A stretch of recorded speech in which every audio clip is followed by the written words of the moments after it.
बिस्मिल्लाहिर्रहमानिर्रहीम, अस्सलाम वालेकुम। वेलकम टू माय इस्लामी चैनल शफकत अली ऑफिशियल। उम्मीद करता हूँ कि आप सब लोग ईमान के आला दर्जे पे होंगे। सूरत बकरा की आयत नंबर 189 का तर्जमा। अक्रो खुद रखने वालों, तुम्हारे लिए कसास में जिंदगी है, उम्मीद है कि तुम इस कानून की खिलाफ वर्जी से परहेज करोगे। सूरत बकरा आशिया नंबर 181। ये एक दूसरी जहलियत की तरदीद है जो पहले भी बहुत से दिमागों में मौजूद थी और आज भी बकसरत पाई जाती है।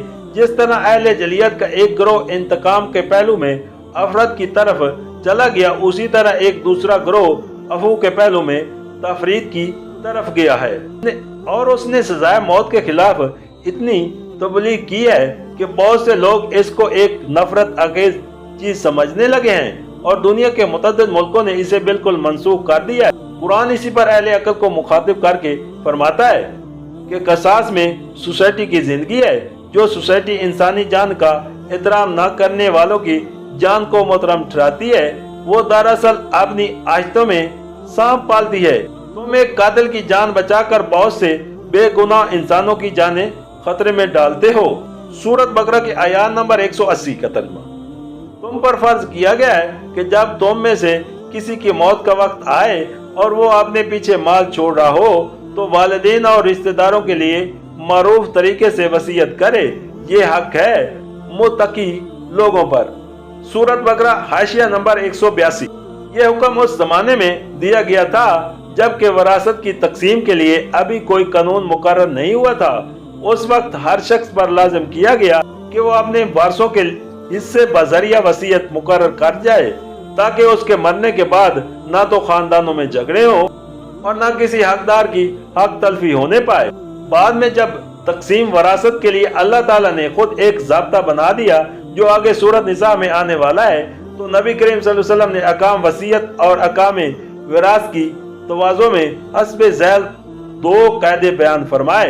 एक ये कि अब कोई शख्स किसी वारिस के हक में वसीयत नहीं कर सकता, यानी जिन रिश्तेदारों के हिस्से कुरान में मुकर्रर कर दिए गए हैं उनके हिस्सों में ना तो वसीयत के जरिए से कोई कमी या पेशी की जा सकती है, ना किसी वारिस को मिरास से महरूम किया जा सकता है और न किसी वारिस को उसके कानूनी हिस्से के अलावा कोई चीज बजरिया वसीयत दी जा सकती है।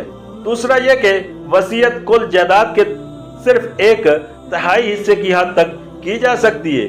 उन दो तशरीह हिदायत के बाद अब इस आयत का मंशा ये करार पाता है कि इंसान अब न कम अज कम 2/3 माल तो उस लिए छोड़ दे कि उसके मरने के बाद वो हस्बे कायदा उसके वारसों में तकसीम हो जाए और ज्यादा से ज्यादा 1/3 माल की हद तक उसे अपने उन गैर वारिस रिश्तेदारों के हक में वसीयत करनी चाहिए जो उसके अपने घर में या उसके खानदानों में मदद के मुस्तहिक हों या जिन्हें वो खानदान के बाहर मोहताज अनाज पाता हो या रफा आम के कामों में से जिसकी भी वो मदद करना चाहे।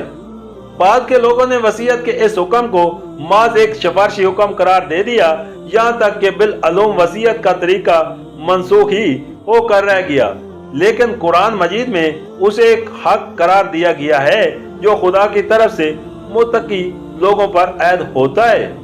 अगर इस हक को अदा करना शुरू कर दिया जाए तो बहुत से वो सवालात खुद ही हल हो जाएं जो मिरास के मामले में लोगों को उलझन में डालते हैं। मसलन उन पोतों और नवासों का मामला जिनके माँ बाप दादा और नाना की जिंदगी में मर जाते हैं।